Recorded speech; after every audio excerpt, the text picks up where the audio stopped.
Lors de la phase de détection d'un stimulus, le chien aboie. Ses vocalises sont des signaux d'alerte permettant de renseigner son environnement proche, les autres chiens, les brebis, le berger, mais aussi son environnement plus lointain, le stimulus en question, c'est-à-dire ici le randonneur qui passe relativement proche du troupeau.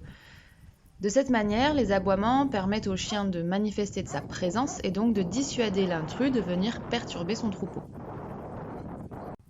La cadence ici rapide du randonneur n'aide pas le chien à l'identifier et l'inciterait même à augmenter l'intensité de ses avertissements, car cette attitude pourrait présenter une menace.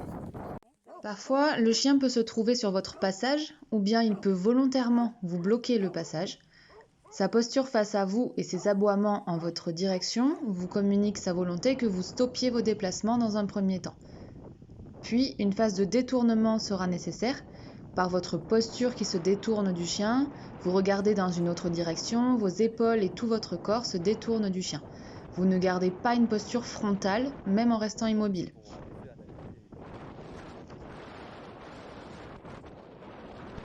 Si vous le pouvez, vous reprendrez vos déplacements en contournant le chien et le troupeau de la manière la plus large possible, en vous éloignant donc du chien.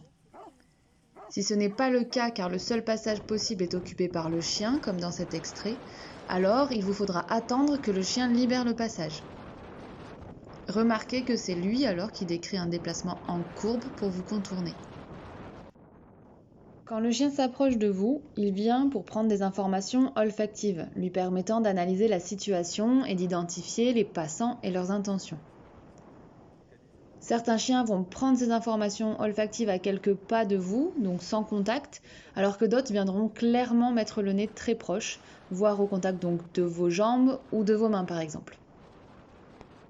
Attention, dans ces situations, le chien ne vient pas réclamer de caresses. Il vient simplement identifier la situation avec son nez. Une main tendue vers lui sera interprétée à ce moment-là comme une tentative d'agression de votre part. Il est plutôt conseillé de garder les mains le long du corps ou de les remonter sur sa poitrine ou croiser les bras par exemple, ce qui évitera les erreurs d'interprétation du chien. La prise d'informations olfactives est bien souvent nécessaire pour le chien de protection. C'est cette étape que l'on a imagée et comparée à un contrôle de douane. Il faut donc attendre que ce contrôle soit terminé pour pouvoir reprendre ses déplacements. Parfois, le chien peut avoir des comportements plus intimidants. Ceux-ci ont toujours pour but de vous dissuader de perturber le troupeau de manière générale. Il peut adopter ces comportements aussi lorsqu'il interprète vos attitudes ou vos déplacements comme étant menaçants ou encore s'il ne comprend pas vos intentions. L'attitude frontale adoptée ici par le randonneur qui fixe le chien, les épaules et le corps face à lui, est ici perçue comme une menace.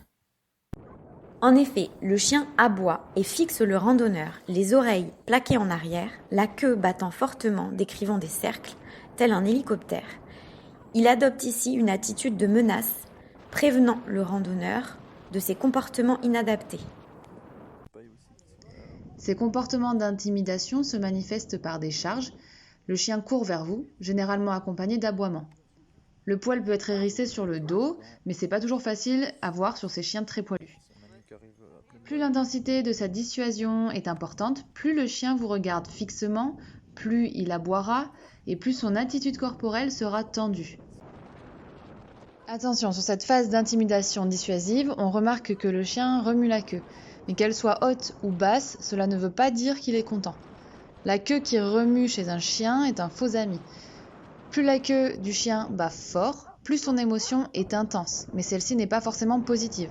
Un chien très en colère ou prêt à mordre va remuer la queue par exemple. Lorsque le chien se détend, il commence à détourner la tête, à ralentir sa fréquence d'aboiement et à retrouver des postures moins hautes, moins érigées.